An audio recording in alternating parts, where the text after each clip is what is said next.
Hey, peeps, it's your boy, Dr. Rich, just here trying to, I guess, give a little insight on some of the things that I do in my classes. I've had a lot of colleagues ask me, how is it that you get so many students that want to take your classes?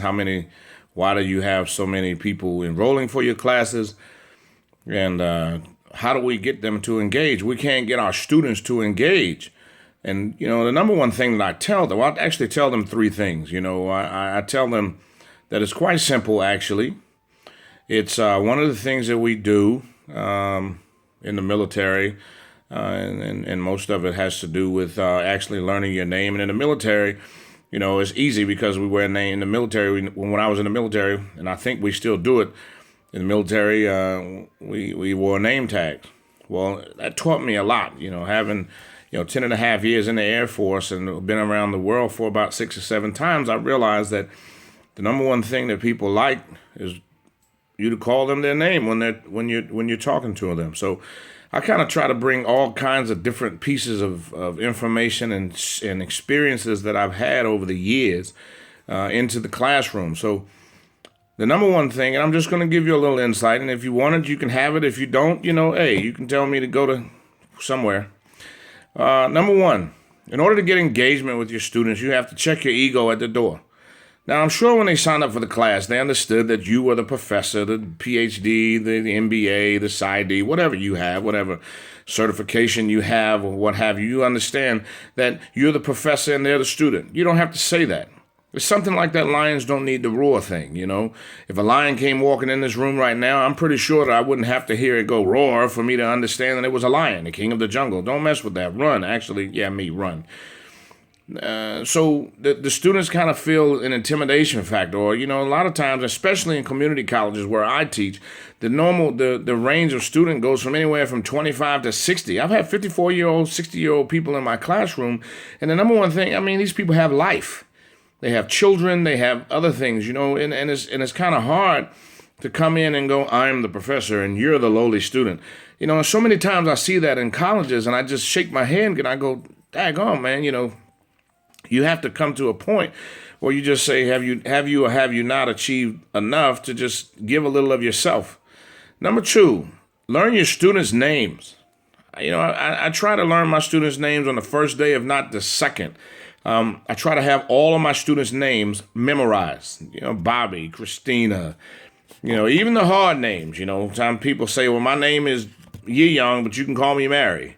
So the thing that you need to understand is, as a professor, these people are entrusting you with the most valuable thing on their body, their minds.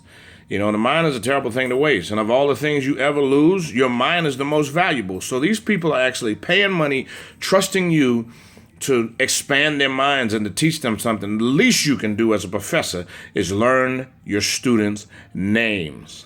Number three, last but not least, definitely important, let your students talk too. Sometimes you get into these areas and just because on the door it says lecture hall, you think you're supposed to just lecture all day. Wah, wah, wah. And this is how it sounds to a student. Wah, wah, wah, wah, wah, wah, wah, the whole Charlie Brown thing. Yes, we know that you're the professional. Yes, we know that you're the most educated in the room sometimes. I have students that are in my classroom. Some of them have, none of them have had doctorates, but some of them have had 2 and 3 master's degrees. And, they're educated. They're people who actually went to school and did something and completed an assignment or completed a degree.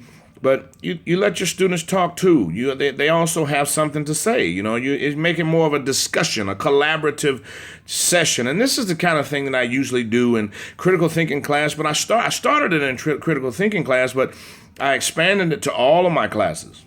My leadership, my business ethics, all the workforce classes that I use. And I try to tell them everything is a relationship. And if everything is a relationship in life, because there's nothing that you do in this life that's not a relationship. Everything is a relationship. And I tell my students, if you come back on the second day, after we meet on the first day, I tell them, hey, I'm Dr. Rich. This is what I do. Here are the rules of the class. And pretty much the rules are, you respect me, I respect you. And then that's that. Respect everyone in the classroom, and we're going to have some fun and learn the course material. But at the same time, you have to let your students talk too, because you know what? Believe it or not, Professor, you have something to learn as well. So to recap, the three top things that I think you should to stress, the top things that I think you should do to foster student engagement. Number one, check your ego at the door. You're teaching adults. You're not teaching children. Check your ego at the door. Some of these people are older than you, have children your age.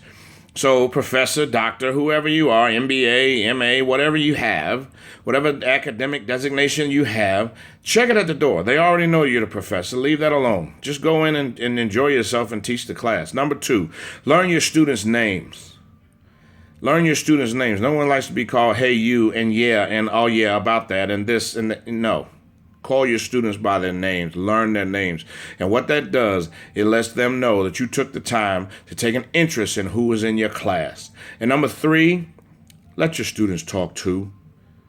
Hey, I'm going to be coming back on this whole deal, subscribe to my channel, Doc Rich, Preston Rich, Life as I See It, or Things as I See It, or As I See It, or what have you. I'm talking about a lot of different things.